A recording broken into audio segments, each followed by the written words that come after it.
The election overhaul last year has completely excluded all the meaningful opposition parties in Hong Kong to run for election in the future.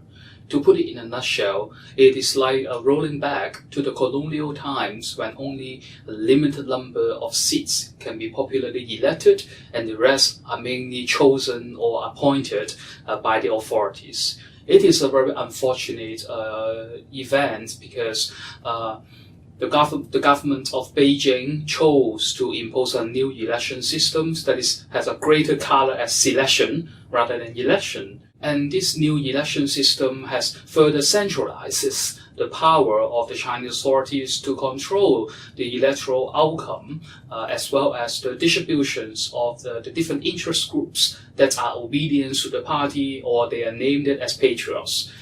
Consequently, most of the opposition figures in Hong Kong were not allowed to run for elections, and above all, many of them have been jailed or be remanded in custody for national security trials. So the election overhaul is part of the scheme for the Chinese government to impose a stronger national security system in Hong Kong to control political security, to safeguard the security and the stability of the regime. It is obvious that the Chinese government today is no longer appreciating the liberal values of the rule of law, as well as the values of the existing systems in Hong Kong, including the common law, including accountable government and the independent institutions in this city.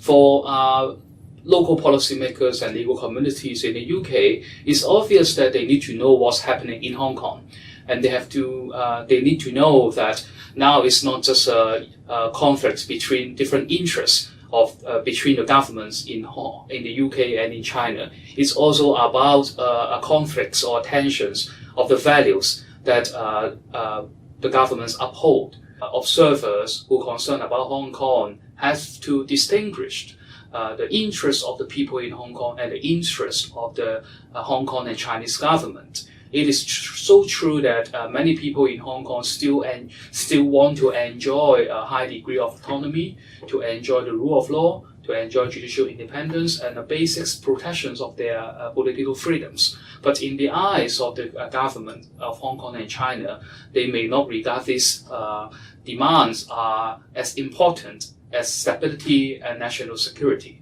So I guess a good balance must be maintained, and it is really upon foreign policymakers to consider not just their own interest, but also the interests of the people in Hong Kong. And the recent moves of the UK government to introduce a BNO scheme is a good way to provide alternatives to the Hong Kong people who wish to have a new way of life. And the recent call for the UK Supreme Court judges to leave Hong Kong's Court of Final Appeal is also a prudent step to demonstrate the UK's commitment to the rule of law and judicial independence and its commitments to safeguarding political freedoms in Hong Kong.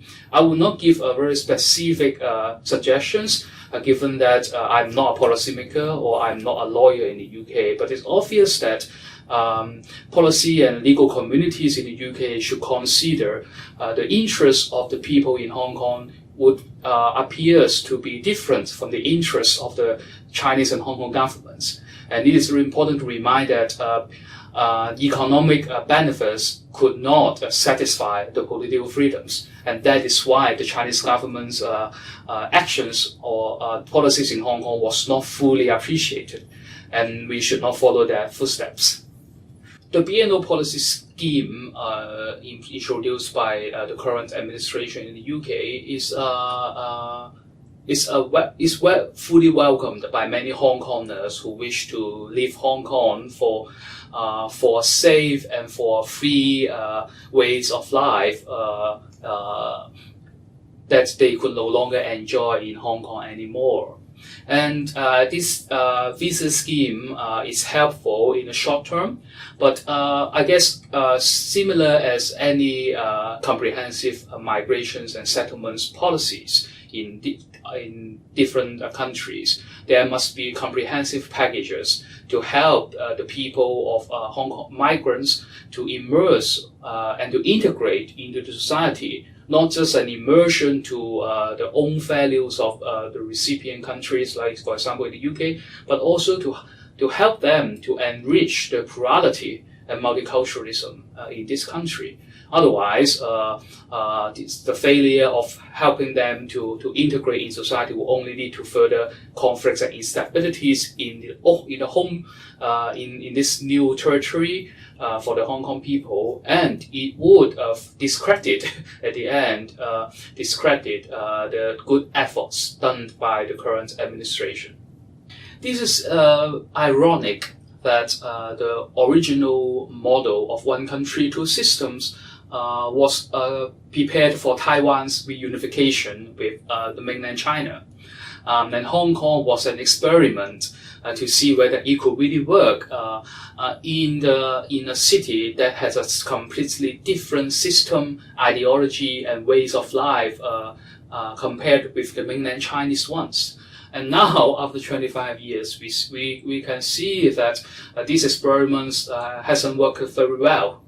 And after 2019, when the citywide protests sparked off in Hong Kong, and Taiwanese people also have a strong opinion that one country, two systems may not be the best model for them to consider a peaceful coexistence with the People's Republic of China. So it is very difficult to say what shall we do or what shall the people in Taiwan do. But it's obvious that there must have some more creative and stable ways to help Taiwan, Hong Kong, and mainland China to maintain a peaceful and stable relationships at these turbulent times in the world.